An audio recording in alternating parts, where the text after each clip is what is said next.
I take this opportunity on behalf of the Nationalist Congress Party and the original founder and our beloved leader Shri Sharad Pawar ji, and all of us, to congratulate you on your second innings. I still remember the first day when I met you, sir, with my colleague and friend Rajiv Pratap Rudi ji.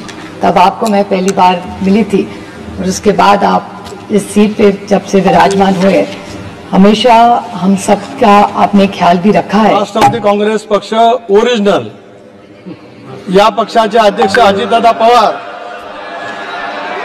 यांच्या वतीने मी आपल्या मनपूर्वक शब्दामध्ये या ठिकाणी अभिनंदन करू इच्छितो आहे।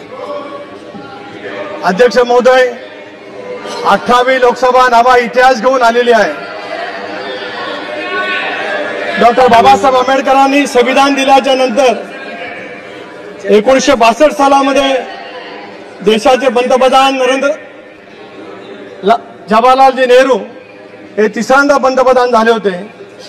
आज आम्हाला या गोष्टीचा अभिमान आणि गर्व आहे की 62 वर्षाच्या प्रदीर्घ कालावधीच्या नंतर देशातल्या 140 कोटी जनतेने नरेंद्र मोदी साहेबांना तिसऱ्यांदा पंतप्रधानांमध्ये आरूढ केलं, याचा अभिमान आम्हाला सर्व